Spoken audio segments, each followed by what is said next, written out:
Welcome to the Book Club Girl podcast, where we chat about great books with awesome authors, and you, our listeners, ask the questions.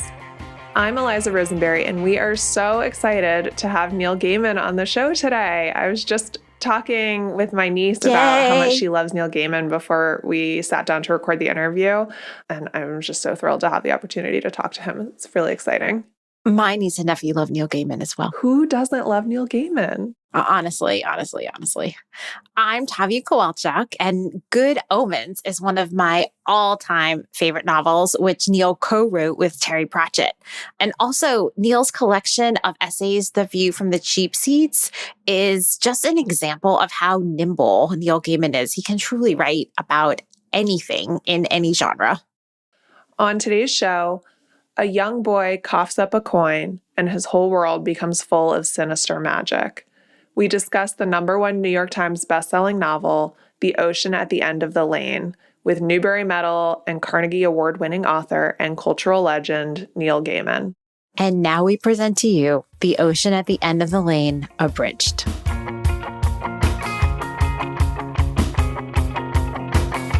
The book opens when a man returns to his childhood home after a funeral and reminisces with a neighbor about an event that happened when he was 7 years old. At that age, he's living with his parents and sister, spending much of his time reading or experimenting on his chemistry set. When a boarder at the family's home tragically commits suicide, our narrator crosses paths with his 11-year-old neighbor, Letty Hempstock, who befriends him and brings him home. Letty lives in an idyllic lakeside house at the end of the lane with her mother and grandmother, but it quickly becomes clear there are darker forces at work in the neighborhood, and Letty is much older than 11. It turns out the boarder's death has somehow connected the neighborhood with a world inhabited by monsters and dark forces, a world that Letty and her family usually keep quite separate from the human world. A monster named Ursula becomes obsessively involved in human lives, even disguising herself as a babysitter and moving into our narrator's house. Together with Letty and her family, our narrator must fight to send the monsters back from whence they came. The Ocean at the End of the Lane explores ideas of childhood, mythology, and memory in Neil Gaiman's captivating prose and storytelling. Tavia, what do you think of this book? This book is just a complete original in every way. There's so much to say about this book, and I can't wait to jump into the conversation. Before we do, I just want to let our listeners know a little bit about the interview with Neil that's going to follow our discussion.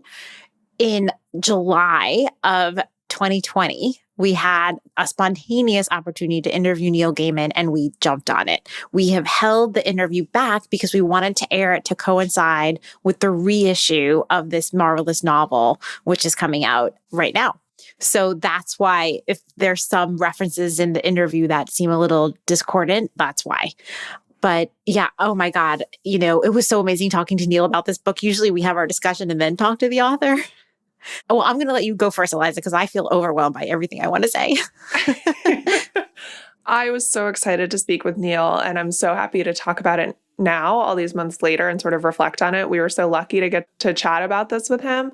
I loved this novel. I have to admit, I'm not super familiar with Neil Gaiman's work, but this book was so special, and you can instantly tell why he's so beloved.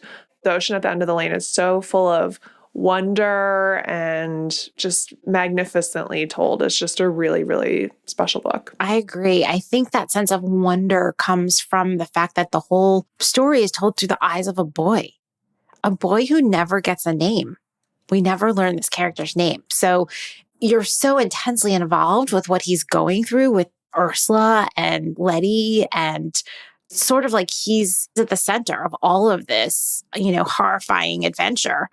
And yet we never learn his name. I think it's one of the small genius things that Neil does in this book. Yeah, I loved the narrator, and we see him both as a boy and then years later as a man, returning to his childhood neighborhood. And I love the way that the book treated mythology and children's perspectives versus adult perspectives in the book, and the way that children are able to understand and see things in a way that's totally different from the way that an adult might understand something or might even reflect on a childhood memory. It's such a clever way to sort of get inside the character's head and also portray this sort of magical world. It was just very well done. Agree. I'm not even going to add. I think you said it all. I want to point out water, water everywhere. There's so many metaphors about water in this book. It's healing, it's fatal, it's comforting, it's terrifying, it's life, right? But also death. It's the way that water functions in this novel is both just a very organic part of the story and also extremely thought-provoking. I totally agree. Yeah, the way that he uses water throughout the book as this sort of like recurring motif and represents all these different forces that are sort of larger than the character is so interesting. Gaiman references a few other books throughout this book, and one of them is Alice in Wonderland, which helped me put a pin in like, oh, that's the sort of magic that's being captured in this book, is sort of a bit of the story's like energy, right? Like a window into this other world opens and the sort of magic and wonder, but also like darkness that comes through. I mean, Alice in Wonderland, there were some really mean characters in that book. And I think Ursula is mean. She's just a mean, mean spirit. Yes.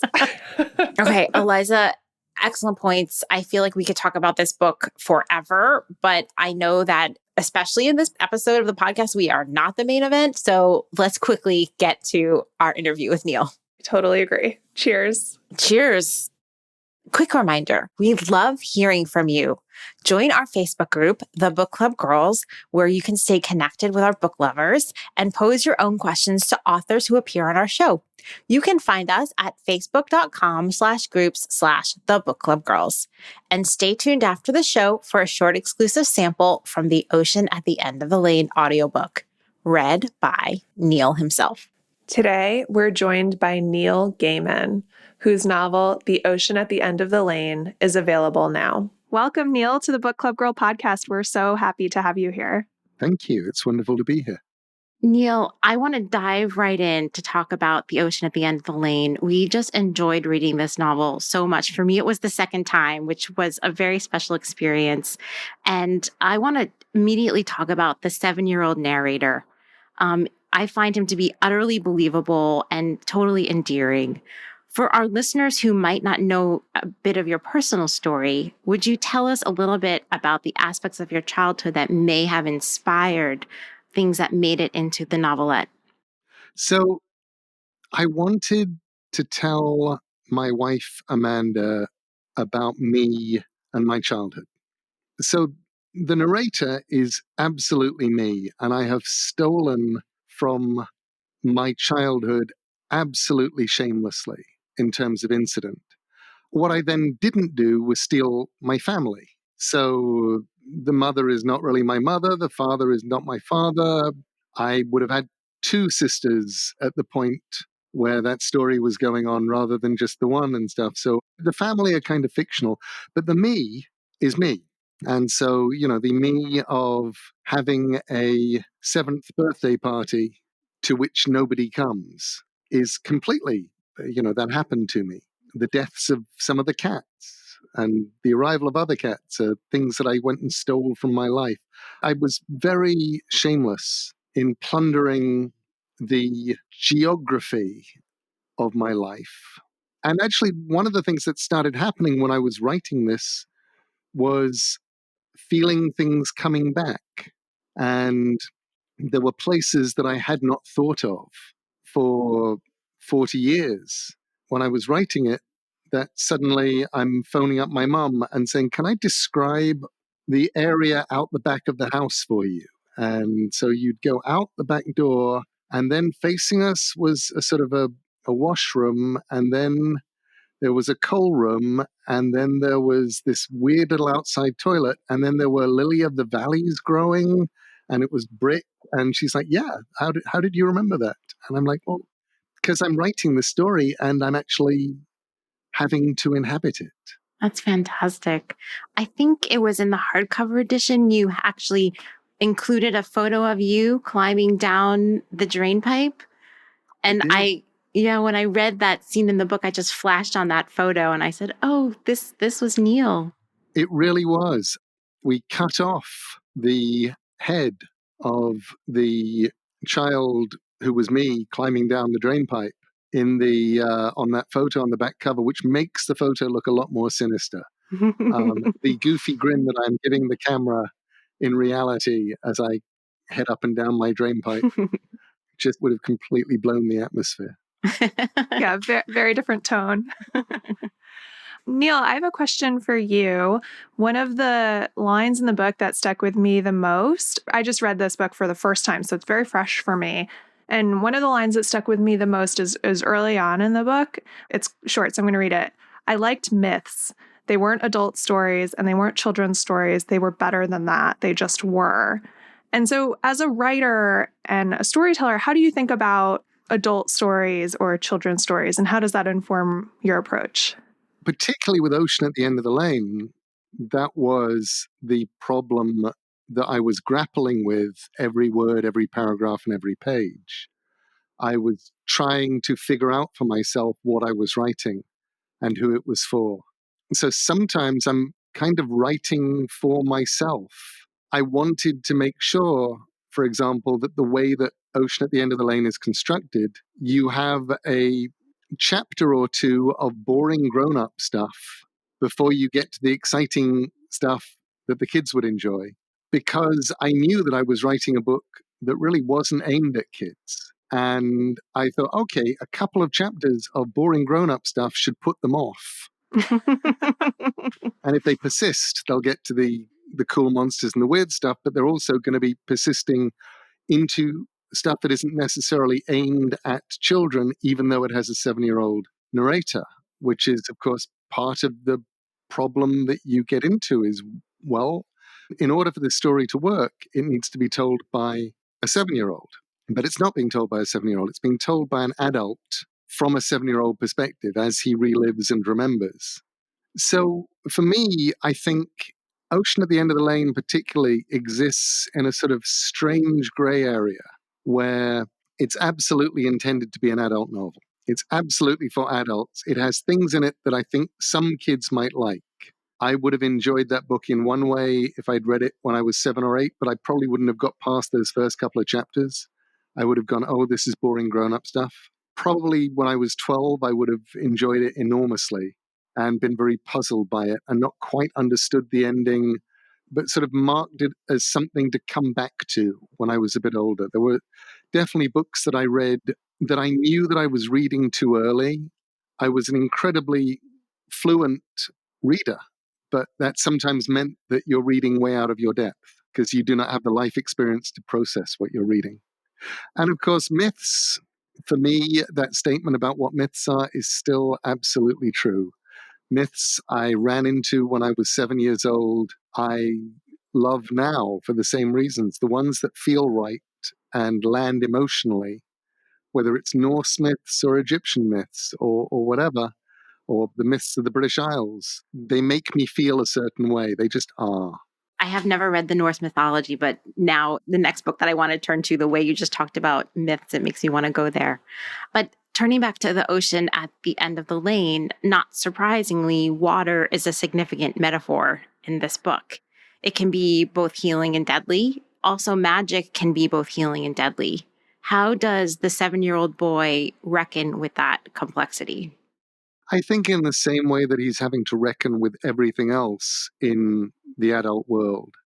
I wanted to write a book which felt like when you are 7 and you're trying to make sense of what adults do and what adults say. You're trying to make sense of a world that you don't know the rules to, and in which magic is as likely as anything else, but you still don't know the rules. So everything in Ocean has the power to hurt and to heal. The thing that gets the story rolling is a suicide. It's an adult suicide.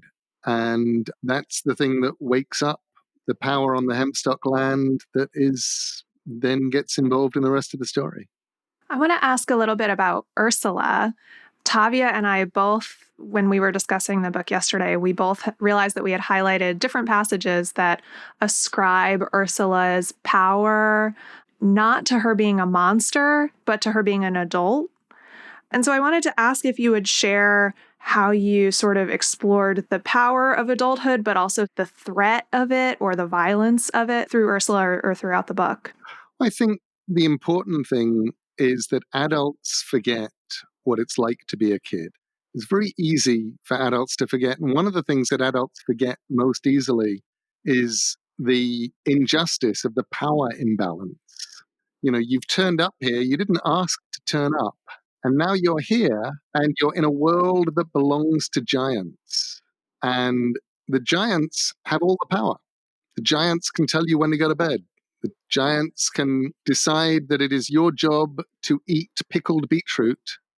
And if you do not eat that pickled beetroot, you are going to have to sit there until that pickled beetroot is all gone. And it is your task to sit there cutting the beetroot into tinier and tiny slivers that you are then washing down with water, trying not to taste, knowing that process is going to take you maybe half an hour and the trick is going to be not throwing up. And you don't understand why they're doing this. It makes so much more sense for everybody to go, well, you don't like pickled beetroot. But no, for some reason, you have to eat the pickled beetroot. And that, for me, was adulthood. And there's this sort of point where you're a kid looking around going, I don't know why they do what they do, but they do have all the power. So I have to negotiate and survive this world. It seemed to me much more interesting that once Ursula is there, truly her power is the power of an adult over a kid, which is a monstrous power in its own right.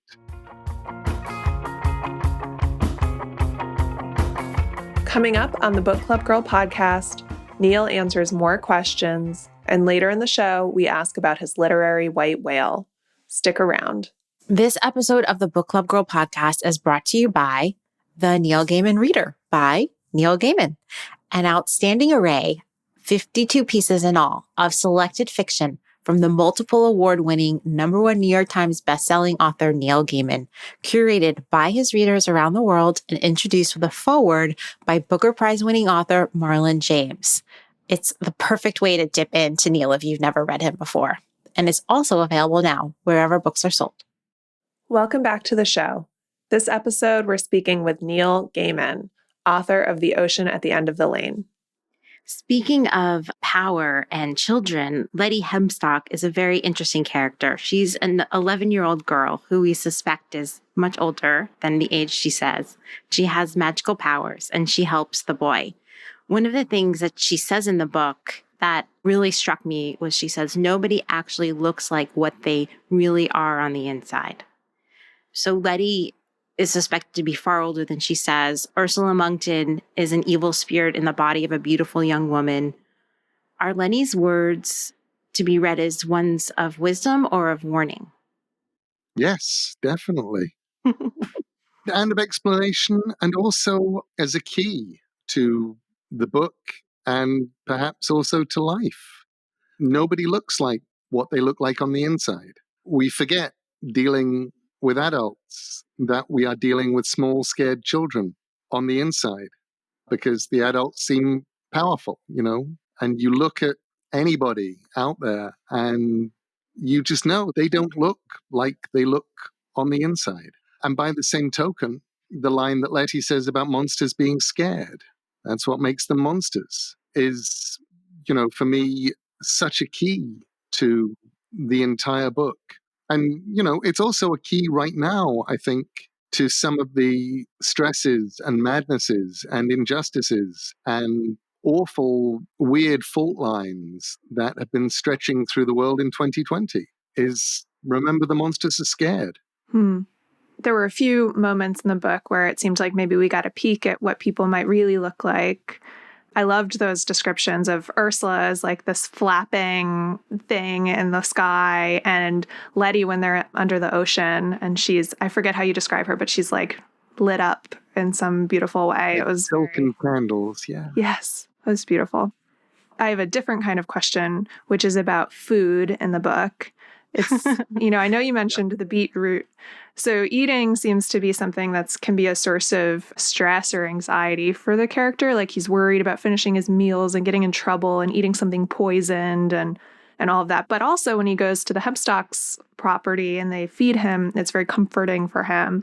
I loved your descriptions of honeycomb, which I've never eaten, but it made my mouth water. It sounded delicious. So I was curious if you have any food memories from your own childhood that have stayed with you. Oh, absolutely. And in fact, there's an edition of Ocean. I don't know if it's in your edition or not, in which you actually have a recipe for the Hempstock pancakes, which are basically crepes. Cool. Yes. No, it wasn't in my edition. I'll have to find it. Because Joe Hill was interviewing me and he asked me, and there's an edition with that interview in.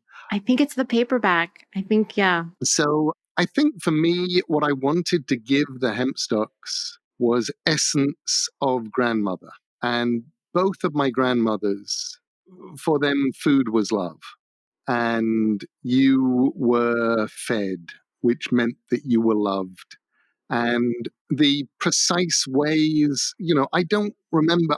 I know that my mother cooked for me. For that matter, my father cooked for me, but it was never very interesting. It was never a process.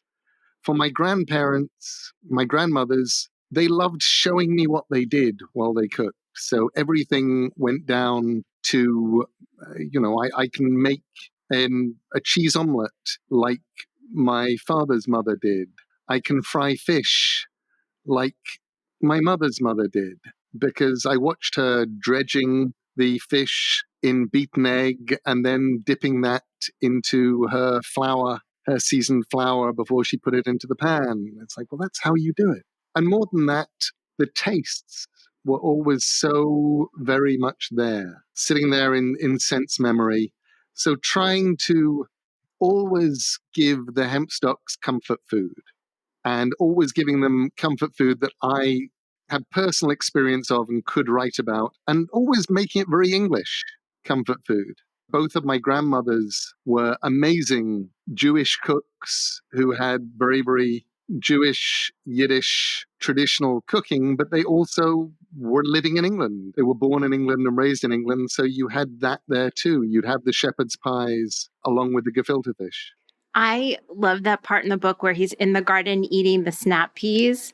And he says, how could something so wonderful be put in a can and become so hard? So funny. I really felt that one. So talking about the boy again, the main character's memory sort of waxes and wanes throughout the book. Some details are startling specific, while others, for example, we never learn whose funeral he's attending, are vague. So you alluded to this earlier in the podcast, but what does the concept of memory mean to you in your storytelling in general? And specifically, what role did it play in The Ocean at the End of the Lane? I mean, Ocean at the End of the Lane is a book about memory, and that does things to and with memory. And sometimes the ways that it plays with memory are very precise. Sometimes our narrator just obviously knows things, but just doesn't think to tell us because he's too close. So he doesn't tell us whose funeral it is because he knows whose funeral it is and just doesn't actually need to tell us, in the same way that he never tells us his name. Mm-hmm. Most people reading that book do not notice that you do not know the name of the person telling it, because you don't need the name until you need to tell people about the book. Me walking around this house that I've been in for the last 10 weeks on my own, I don't need a name. I know that it's me doing it. But I wanted to play with the idea of those memories that surface in ways that mostly have to do with the fact that you aren't using them. And then with Ocean, of course, the stuff that starts to become very important plot-wise, especially toward the very end of the story, when you start to realize, okay, well, there's things that he remembers, but that he remembers wrong. Mm-hmm. And there are things that may have been taken out of his memory. So he remembers these things as best he can, but not necessarily as they happened. Yeah. I love that scene when one of the Hempstocks, I don't remember which grandmotherly character it was, but she snips from the cloth a moment in time, and that was it. It was gone. Yeah. Recently, the National Theatre did an adaptation of Ocean at the End of the Lane. And there were things that I thought were going to be incredibly difficult to make. And they did them with such aplomb and put them on the stage. And some of them were the things with memory. And there were moments like watching old Mrs. Hempstock cutting bits out of the boy's dressing gown and burning them, but then the dressing gown was whole again. And there's a sort of a wonderfulness to using magic in storytelling, not as and lo and behold, this thing has happened, but just making you almost doubt what you've seen and the evidence of your eyes. I love that. I have one more question about the main character. Especially towards the beginning of the book, we get the sense that he's quite isolated or alone a lot of the time with his books or his laboratory in the shed. And I was curious how you thought of his isolation or his loneliness or his independence, and how you think it either opened him up or made him vulnerable through the rest of the story, and how you thought about that. I think he needed a friend. And that was the joy for me of creating Letty, was being able to give this character a friend. Even if she wasn't a friend for very long, he had a friend. And that friendship is powerful, and it's the engine that kind of drives the story. Yeah, I love their friendship. And I love the way that he kept going back and asking for her. And you get that sense at the end of the book that he had this pull towards their farm for her, and he couldn't remember the details. But yeah, that was really beautiful. So because this is a podcast for book clubs, I want to know, other than The Ocean at the End of the Lane, which book would you recommend of yours that book clubs turn to first? What a great question. Well, I would probably recommend the Neil Gaiman Reader. And the Neil Gaiman Reader is a book that we've done primarily because people look at me slightly desperately and say, all of your stuff is so different, where should we start? And so the Reader is a collection of it's going to be a great big hefty book, and it'll have over 50 stories in it, and it will have extracts from novels, and it will have award-winning short stories and a few lesser-known ones, but all ones that were voted on by the readers. People who love my stuff on the internet just went and they got to vote what they loved, and then we got to go, okay, well, we'll take about the top 45 stories, and we'll put them in, and plus we put extracts from novels in. Amazing. And really, it's aimed at puzzled people who don't know where to start. And the truth is, everything I've written is different from everything else. So if you like Ocean at the End of the Lane, you might like Neverwhere, or you might not. You might like Stardust, or you might not. You might like American Gods, or you might not. You might like Anansi Boys, or you might not. And by the same token, if you like them, you might like The Graveyard Book or Coraline, which are children's books, but you don't know. And I don't know.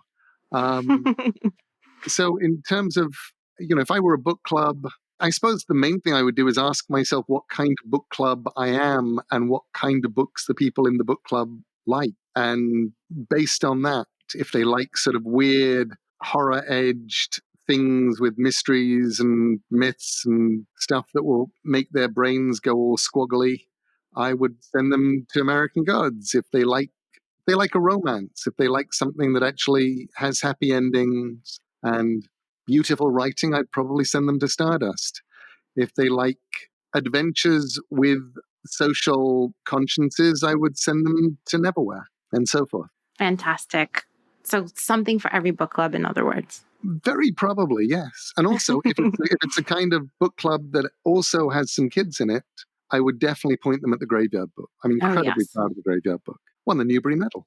Yes, it did. I was just talking about that book with my niece, who was very excited that we were going to be speaking with you. And she said that's one of her favorites. Oh, I'm so glad. I'll have to read it with her as a 2-person book club. That would be really fun for you. Yeah. This brings us to our last question, which, as Tavia mentioned, we ask every author who appears on the podcast. And this is the question where we ask for your literary white whale. In other words, a book that you have always intended to read or that you've started reading and you just haven't gotten around to finishing it, but it's sort of your white whale. So my white whale, actually, because of the weirdness of the lockdown, I've made another stab at. And so it currently is sitting on my bedside table, stabbed, which is Burton's The Anatomy of Melancholy. That is a new one. Hasn't made it into the show yet. And, for a start, I really think The Anatomy of Melancholy is a wasted title on that book. I think The Anatomy of Melancholy should be a hard-boiled detective thriller from the 1940s about, Melancholy Jones, and is a nightclub singer and found dead, and now our poor hero has to go and figure out the anatomy of melancholy. But it's gloriously written in enormous great lists, and it really is kind of a book about depression. But it's a book about depression filled with strange classical references, written by somebody who is incapable of writing a dull sentence, but also incapable of writing a sentence that ends where it should. Burton is just going to keep on and expound and edify and grow and continue. And just as you think you're heading towards a full stop, you realize that no, you are not heading towards a full stop. But Burton has other things he will say that will enlighten and impress and may also demonstrate things to you, things that could be demonstrated to you and to others by him, the author. And it's going to keep going. And so I wind up, on the one hand, absolutely loving it while I'm reading it, and on the other hand, just wanting him to get to the point. Just get to the point. What do you want to say? I know you want to say something, and just say it. Please. So that is my white whale is I'm going to finish The Anatomy of Melancholy, and maybe toward the end we'll find out why Melancholy Jones was indeed found in that nightclub at 3:00 in the morning. Neil, thank you so much. Thank you, Neil. It has been so great to have you on the podcast. Really, you've been a very special guest. Thank you. Thank you, Davia. I've loved getting to do it.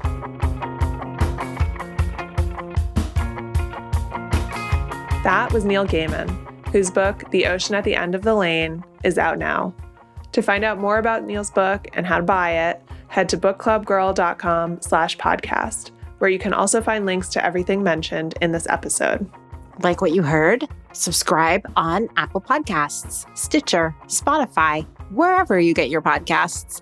And while you're there, give us a rating and leave a review. We read all our reviews on the show, and we just love to hear from you. Another way to help spread the word about the Book Club Girl podcast, tell a friend. It really helps others to find us. You'll hear from us again in 2 weeks when we'll be speaking with Allison Galen about her book, Never Look Back. Please stay in touch with us between episodes. We're both on Instagram. You can find us at Tavia Reads and at Eliza is Reading. And of course, the mothership at Book Club Girl. You can join in our next conversation. We'll be speaking with Karen Slaughter, New York Times bestselling author of The Silent Wife. You can email us, thegirls@bookclubgirl.com, post in the comments on our Facebook group, or leave us a voicemail. Our number is 212-207-7336. Before we go, a big thank you to our producer, Caroline Quash, who produced today's episode, and to our audio editor and engineer, Samantha Doyle, both of Hanger Studios. Thank you, Caitlin Gehring, who set up the interview, and thank you, Nathan Rossborough, who recorded Neil's interview. And of course, Neil, thank you so much for taking the time to come on our show. We are so humbled and excited. Until next time, I'm Eliza. And I'm Tavia. Happy reading. Nobody came to my 7th birthday party. There was a table laid with jellies and trifles with a party hat beside each place and a birthday cake with 7 candles on it in the center of the table. The cake had a book drawn on it, in icing. My mother, who had organized the party, told me that the lady at the bakery said that they had never put a book on a birthday cake before, and that mostly for boys it was footballs or spaceships. I was their first book.